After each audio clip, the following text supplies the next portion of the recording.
So this guy is about to die, and he didn't really do anything wrong.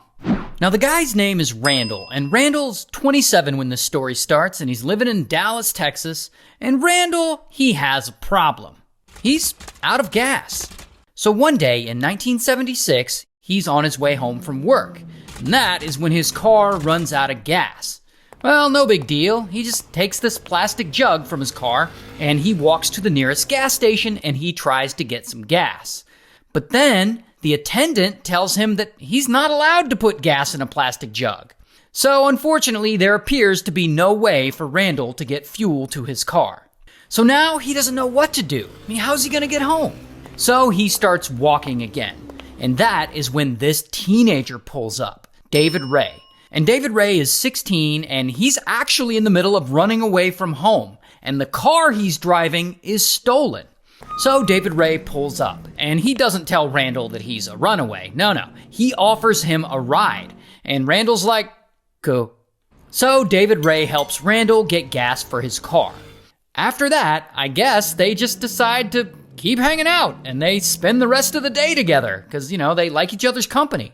So they're driving around Dallas, and they're like drinking beer, and they're getting high, and come nightfall, they keep the party going. They decide to go see a drive-in movie together.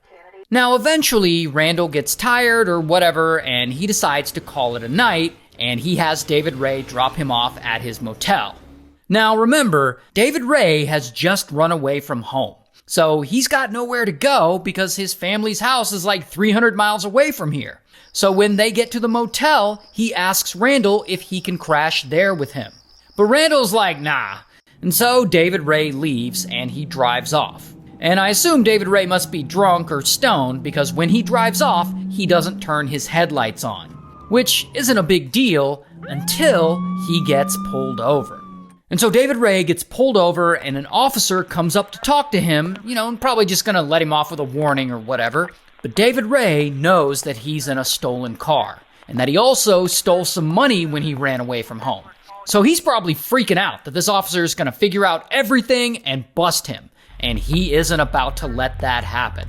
So he grabs his pistol from under his seat and blam, blam, blam, blam, blam.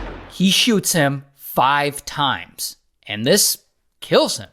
Then another officer sees this and she jumps out of the car behind him. And blam, blam, she starts shooting. But skirt, David Ray is already fleeing and ultimately he gets away. And from here, David Ray drives from Dallas all the way back to where he lives in Vidor,